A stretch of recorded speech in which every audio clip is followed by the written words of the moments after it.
All right, I know you've written an article for BrownsWire.com. 3 players who are going to have a challenge to hang on to their roles in 2023. Jordan Elliott, Harrison Bryant, James Hudson. Take us through the kind of thought process and the rationale behind your article here. Yeah, so I mean, I guess starting with Jordan Elliott, that's kind of the obvious one.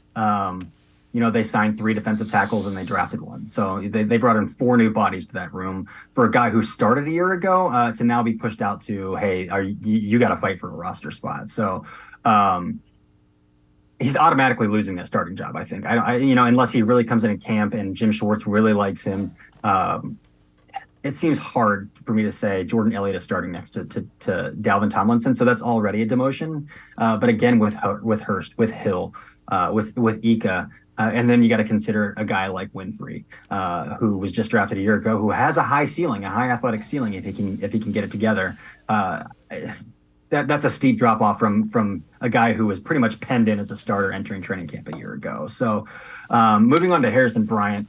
The offense really wants to get more explosive. I thought Harrison Bryant had an opportunity to prove he can be a tight end too, because he had handled tight end 3 responsibilities pretty well the first 2 years of his career. But I think he's proved that he's a tight end 3. He's a guy you can motion to the backfield. He's a guy who you bring in 13 personnel looks, but he's not a guy. And again, if you look at his athletic testing, his arms aren't extraordinarily long, so he really struggles to separate up the seam. He's not going to burn anybody vertically. So they brought in Jordan Akins, who has proven to be a dominant red zone threat, who's proven to be a guy who can go up and get the football in the air, who's proven to be a guy who can pull away from linebackers down the seam. So I thought that signing was a really big indication of where they want the offense to go. And that's not in a direction that really meshes with Harrison Bryant's skill set super well. And then moving on to James Hudson. I still think James Hudson's probably your swing tackle this year. If Jack Conklin goes down, if Jed Wills goes down, but DeJuan Jones's talent is real. There's reasons he fell to the 4th round.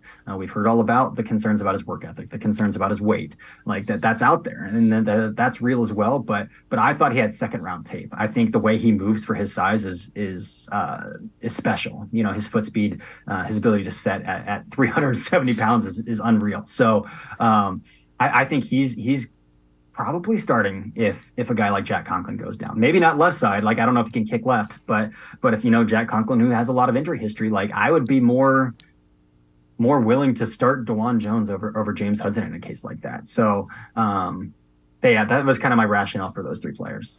Yeah, and I understand completely all 3 of them, and I agree with you with Jones. I think once Bill Callahan gets a hold of Jones and refines a couple of things, they may have something pretty special in DeJuan Jones.